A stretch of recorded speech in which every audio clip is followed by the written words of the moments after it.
Dia tidak mau ikut pergaulan yang rusak. Dia bisa membawa dirinya. Dia mikir, sekalipun papa mamaku tidak suka aku, tidak apa-apa, tapi Tuhan yang sayang aku. Pak, tolong pinjamkan Alkitab ke salah satu anak ini. Buka Mazmur 27 ayat 10. Siapa mau baca? Sekalipun ayahku dan ibuku meninggalkan aku, lalu Tuhan menyambut aku. Terima kasih, silakan duduk. Nah, jadi Daud itu anak yang dibuang. Ayah ibunya tidak suka dia. Tapi siapa yang menyambut Daud? Tuhan. Maka itu seharusnya Daud jadi anak yang nakal. Tapi Daud tidak mau nakal. Dia memilih untuk hidup takut akan Tuhan. Saudara, lihat sekarang ayat 19. Ibu bapak, pemimpin-pemimpin, lihat. Anak-anak sudah besar. Kembali ke 2 Samuel 7 ayat yang ke-19. Inilah cara Tuhan di surga memperhatikan generasi yang akan datang. Sudah, ayat yang ke-19.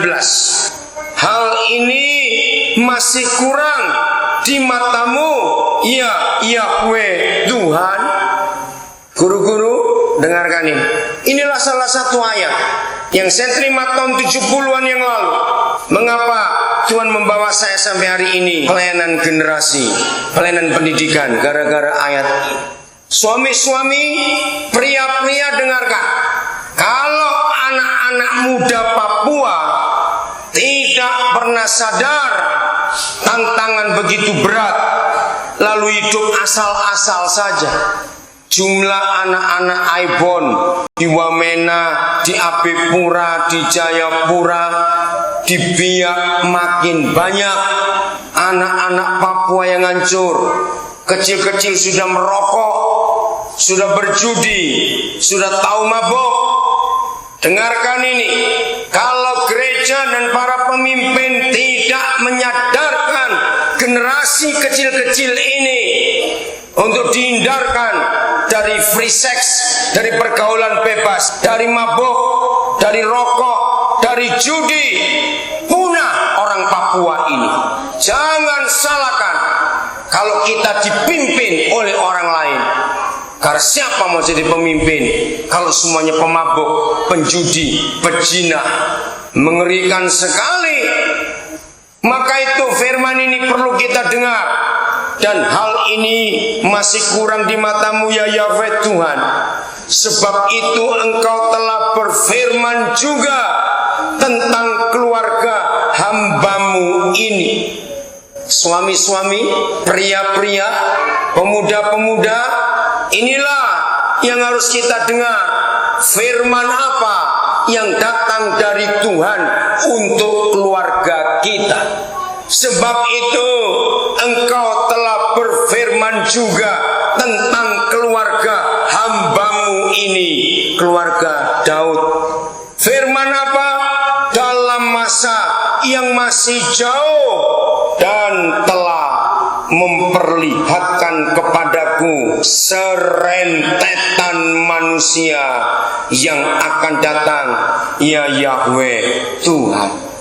Saudara garis bawahi, Yahweh berfirman untuk keluarga seorang yang bernama Daud.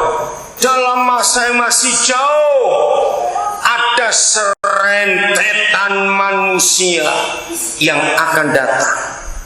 Seharusnya Papua melihat ini. Tolong ketua Jemaat sampaikan ayat ini kepada ketua klasis, jadikan rapat ini.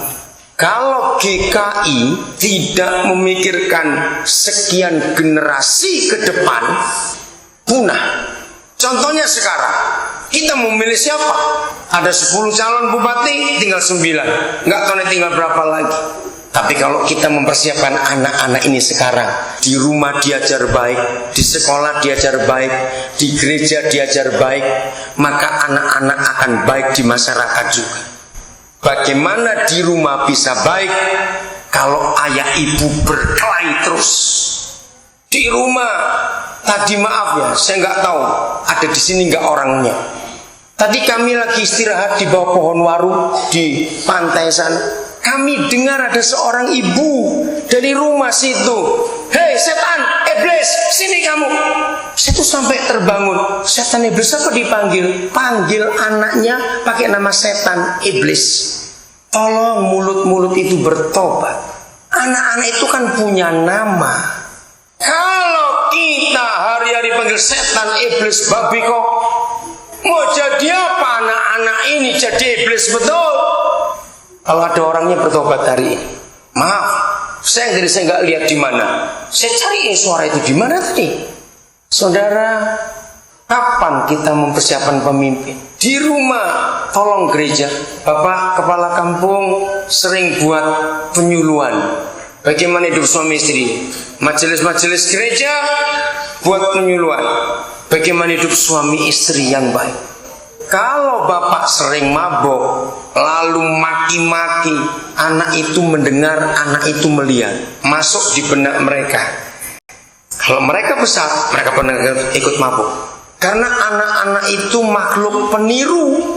Maka itu kalau saudara dan saya sebagai kepala-kepala keluarga bisa mendengar firman Tuhan, ada serentetan manusia dari anak, cucu, cicit kita yang dipilih oleh Tuhan jadi orang-orang hebat, dipersiapkan dari sekarang ini akan luar biasa. Ini kita harus pikir. Kitab Rut pasal 4, mulai ayat yang ke-18 sampai yang ke-22. Bagaimana cara surga mempersiapkan pemimpin? Ini lebih jauh lagi. Kalau tadi saya bilang 35 tahun yang lalu kita harus mempersiapkan pemimpin. Untuk Nabire tahun 2008 punya pemimpin yang betul. Tapi lihat Alkitab, berapa generasi dia mempersiapkan pemimpin. Silsilah Daud.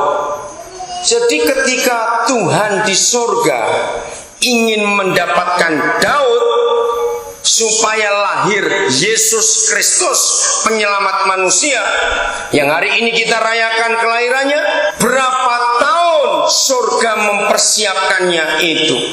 Rut pasal yang keempat ayat 18. Inilah keturunan Peres 1. Peres memperanakan Hesron 2. Hesron memperanakan Ram 3. Ram memperanakan Aminadab 4. Aminadab memperanakan Nason 5. Nason memperanakan Salmon 6. Salmon memperanakan Boas 7.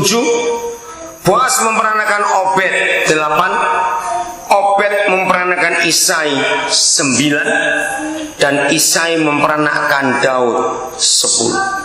Dengarkan gereja, bapak kepala kampung dengar, ibu-ibu dengar, anak-anak kalian harus ngerti, walaupun sulit kalian tangkap sekarang. Bapa di surga untuk bisa mendapatkan seorang yang namanya Daud, ternyata persiapannya 9 generasi sebelumnya. Bayangkan, siapa pernah hitung satu generasi itu berapa puluh tahun?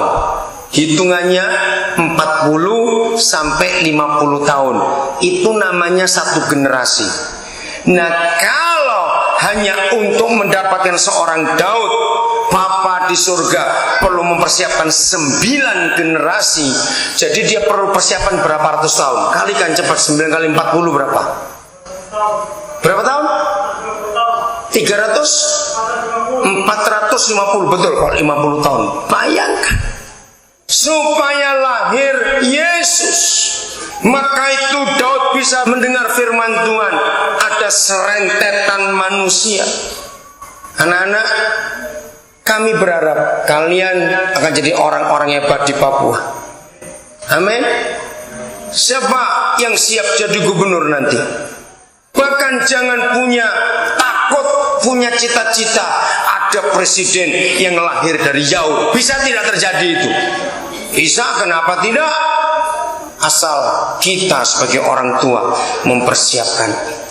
Jangan anak-anak diumbar, dibiarkan saja, tidak belajar, tidak apa. Jangan.